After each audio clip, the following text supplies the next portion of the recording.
Bize videolarımızda özellikle dijital pazarlama ile ilgili birçok soru geliyor. Yani bununla ilgili daha fazla içerik istiyorsunuz. Influencer pazarlaması ile ilgili de bu videoyu aslında o yüzden özellikle çekmek istedik. Fenomen paylaşım yapmasa bile daha sonrasında kullandı ve kullandığı yerde örneğin dergide biri fotoğraf çekti, onu paylaştı. Bizim ürün yine orada gözüktü.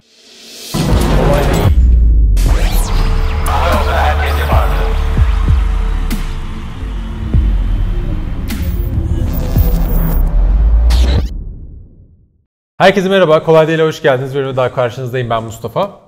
Bugün influencer reklamlarından, yani fenomen reklamlarından bahsedeceğiz.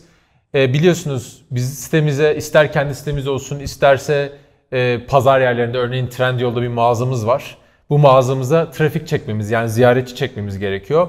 Bunu yaparken dijital pazarlamada birçok farklı taktik ve araç kullanabiliriz. Örneğin reklam verebiliriz, influencerları kullanabiliriz, e-posta pazarlaması, birçok şey kullanabiliriz. Ama günümüzde özellikle sosyal medya ile beraber hepimiz o influencerları, fenomenleri görüyoruz. Hatta kimi zaman böyle ben bile bazen kendimi bir anda böyle fenomen gibi hissediyorum.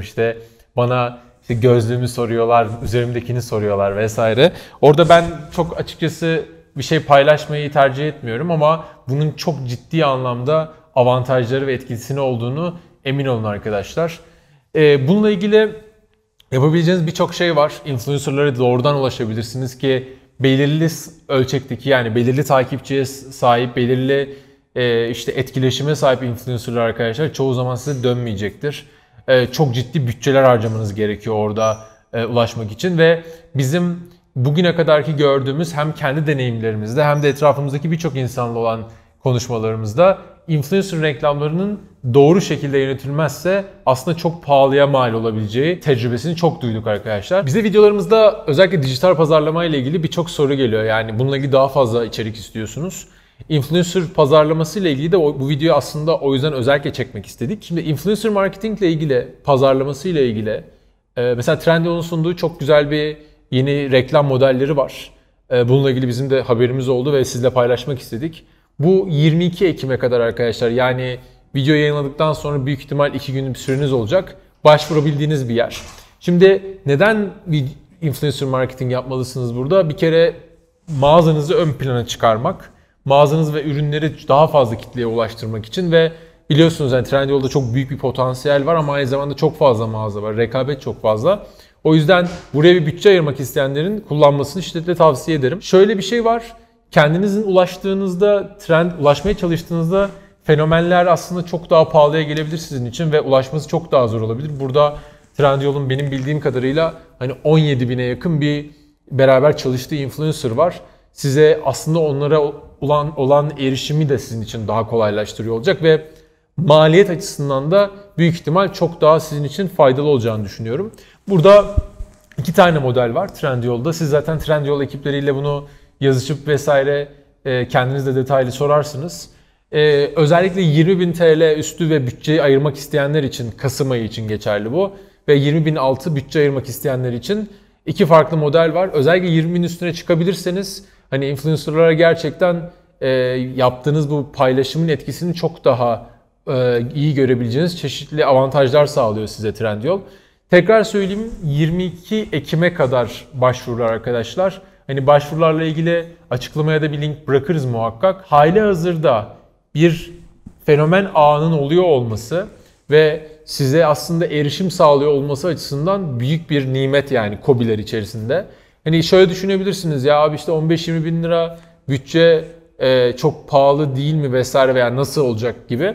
Orada zaten doğru kişilere seçerseniz sizin kitlenize uygun bir şekilde dönüşlerini de alacağınızı düşünüyorum arkadaşlar. Burada şeyi paylaşayım, başvuruyla ilgili. 15 bin liraya gibi bütçe ayırdığınız zaman arkadaşlar, 5-15 bin lira arası. Burada zaten kendi satıcı panelinizden girip fenomen reklamları vermek istiyorum dediğinizde yapabiliyorsunuz ama daha yüksek bütçeniz varsa ki özellikle bunun da bir dijital pazarlama yatırımı içerisinde düşündüğünüzde 20 bin lira artık çok büyük de bir rakam değil.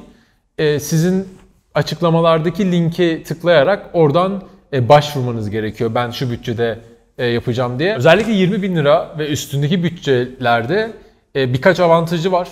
Bir kere influencer'ın, yani fenomenin yapacağı paylaşımı önden size gösteriyorlar. Diyorlar ki böyle bir şey paylaşılacak. Bu önemli bir avantaj. Bunun dışında influencer'a ürün de gönderebiliyorsunuz. Yani ürün göndermenizin nasıl bir avantajı olabilir? Hani fenomenle aslında o bağı daha iyi kurmanızı sağlar. Böylece daha sonrasında da fenomen onu kullanır ve devamını getirebilir. Mesela bizim yıllar içerisinde influencer marketing'de Mugo tarafında şeyi çok yaptık. Yani bir paylaşım yapmasa bile fenomen. Biz ürünü verdik işte çanta vesaire Mugo tarafında. Fenomen paylaşım yapmasa bile daha sonrasında kullandı ve kullandığı yerde örneğin işte bir dergide biri fotoğraf çekti, onu paylaştı. Bizim ürün yine orada gözüktü. Veya fenomen etrafına gittiği yerlerde, çünkü sürekli sizin için pazarlama olarak, yani size marka bilinirliği katacak yerlerde takıldığı için bu insanlar, orada sizin ürününüzün görülmesi diğer bir influencer'ın da bunu nereden aldın çok iyiymiş deyip belki influencer'ın size etkileşime geçmesi, size ulaşması için ciddi bir avantaj olarak düşünebilirsiniz. O yüzden hani daha çok bütçe ayırıp bir şekilde influencer'a ürününü de gönderebiliyor olmanız sizin için çok daha avantajlı olacaktır diye düşünüyorum. Yine kendi e-ticaret siteninizdeki fenomen pazarlaması ile ilgili nasıl araçlar kullanabiliriz diye merak ediyorsanız, bununla ilgili ay sonunda veya önümüzdeki ay güzel bir video yapmayı planlıyoruz. Hatta bizim İKAS'ta da bununla ilgili çok ilginç özellikler getirmek istiyoruz. Sonuçta fenomen pazarlaması şu an ve geleceğimizde çok çok kritik bir konu. Umarım bölüm faydalı olmuştur. Özellikle bu tarafta bir atılım yapmak isteyen, bugüne kadar bu tarafı bir türlü kafasında kurgulayan ama ya nasıl ulaşacağım ya da nasıl erişeceğim, nasıl uğraşacağım bu fenomenlerle tek tek vesaire gibi dertleri olan insanlar için muazzam bir fırsat. Unutmayın arkadaşlar, 22 Ekim son tarih. Sorularınızı yorumlarda bekliyoruz. Bir sonraki bölümde görüşmek üzere.